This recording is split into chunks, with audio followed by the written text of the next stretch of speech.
Hollywood has come a long way in the past few decades, and one of the reasons for that is the amazing use of technology in the modern-day films.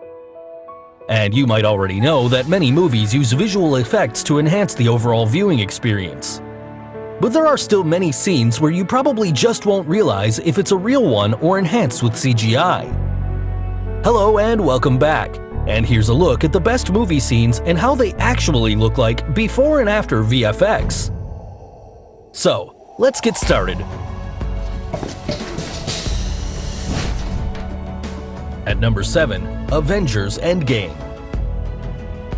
Doesn't feel cool, but if it looks cool, that's what matters. Going by the numbers, Avengers Endgame became the greatest blockbuster movie of all time by mid-2019, beating the long-standing blockbuster Avatar. But do you know how the great battle fought in Avengers Endgame looked without visual effects? As common with most of the big-budget superhero movies, the most exciting scenes of the movie were filmed in front of a green screen. For instance, there was a scene where the superheroes returned for the big fight by stepping through portals. Here, each portal was created entirely using special effects. Also, there was a famous scene where the Avengers ran straight towards Thanos and his army. Now, to perform this scene, the film stars were just running towards 6 men in motion capture suits.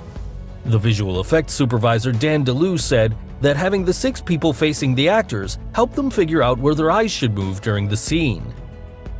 Also, the famous scene where Captain America finally gets his hands on Thor's hammer, since he was always worthy of it. When you see this scene filmed in front of a green screen, the moment seemed much less dramatic. So, all behind-the-scenes footage that showed a lot of details, like the superhero costumes and portals, were all created using special effects and green screen.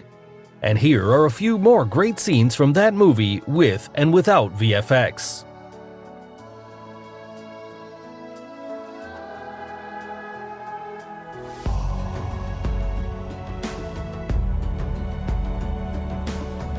At number 6, Venom. Tom Hardy is known to do films which possess quite a few challenges as an actor, and Venom is one such movie in which he performed quite well. Now, all Spider-Man fans will already be familiar with Venom through previous films, but bringing the villain to life this time round posed unique challenges for the film's VFX supervisor, Paul Franklin. Also, it's the visual effects that drive the spectacle by transforming Hardy's ordinary human reporter named Eddie Brock into a tentacle-sprouting symbiote freak. One of the key things about Venom is while he's still humanoid in shape, he's able to move at incredible speeds and can do extraordinary moves, and never moves like a human being. So, for Tom to look like Venom presented a great creative challenge. His movement and body language became the cornerstone for the VFX work. The way he held himself, the way he rolled his shoulders, and his action sequences. Now, Venom is about 21 inches taller than Tom Hardy. How did they create him? Here, they had some sort of positional reference, probably a ball-shaped object so they could frame that up for the shot. So, anyone talking to Venom's eyes needed to look 21 inches higher directly at the ball. The team even got a tall stunt performer, almost 6'10", and because Venom is actually 7'6", they built him up even higher with a wiffle ball on a stick sticking out of the top of his helmet. Then, through the suit, they had motion capture reference markers all over it, so they could at least track his body movements and get a proper idea of where he was. After that, it was down to the character animators to take charge of the remaining stuff. One more thing that was interesting about Venom were his long and sharp, ugly teeth, and you'll never be able to close his mouth. Here, the length and shape of his teeth were subtly controlled on a shot-by-shot basis. Also, the big teeth you see were given a slightly unclean texture, because if they had made them bright and shiny white, then he would look like he had just been to the dentist and had veneers put on. At number 5, Life of Pi. The movie Life of Pi is truly a visual masterpiece.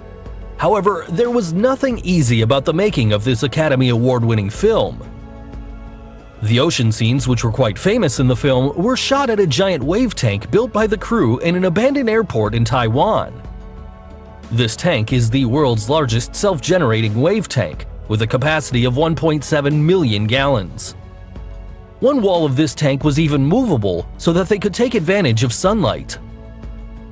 So, the entire storyline around that boy on a boat, along with an animated tiger, was filmed in that massive tank.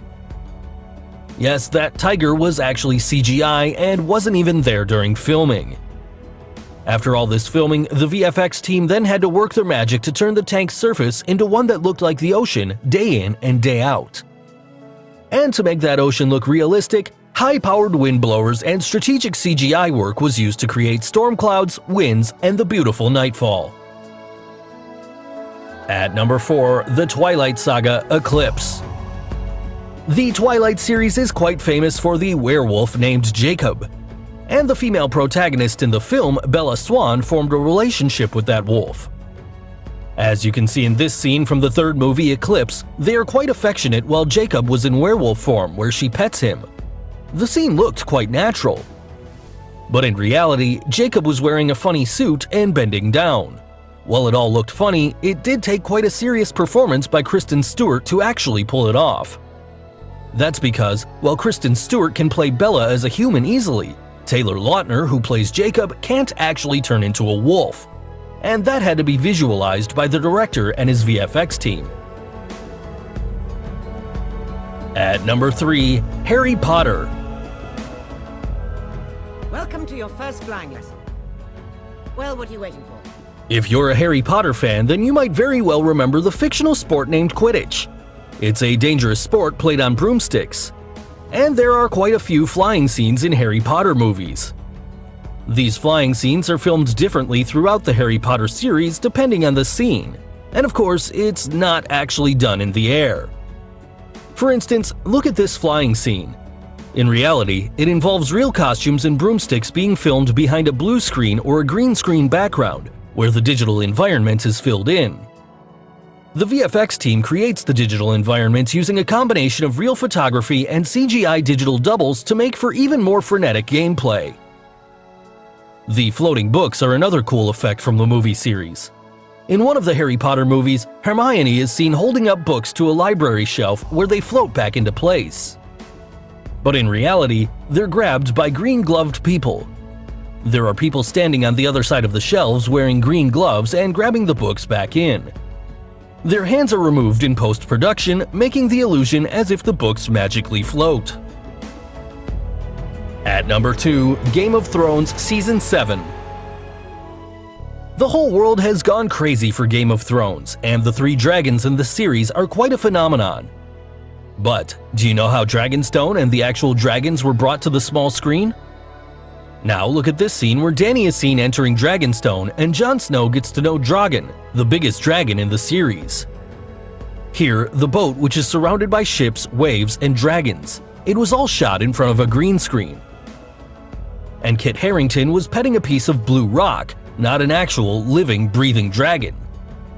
Here are a few more scenes which show how dragons were actually created before and after visual effects.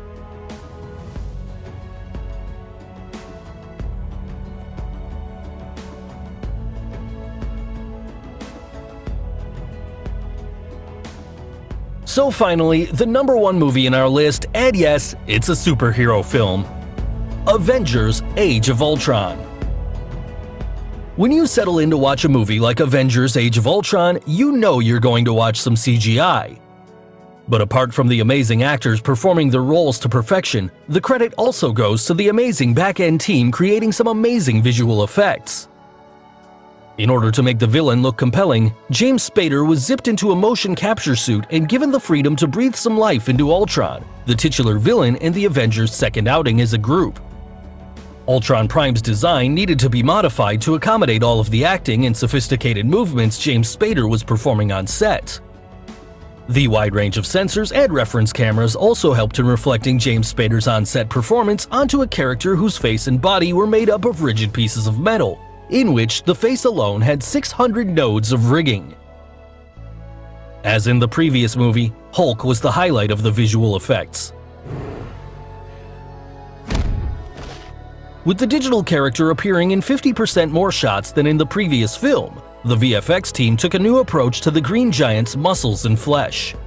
And it involved building the rig, putting the muscle system on top, and the skin on top of that to make it 6 times more efficient. So guys, hope you enjoyed this video. And what do you think of these movie scenes? And which movie has the best VFX scenes? Do like and share this video with your friends on social media. For more such amazing things, don't forget to subscribe to our channel. And finally, thanks for watching.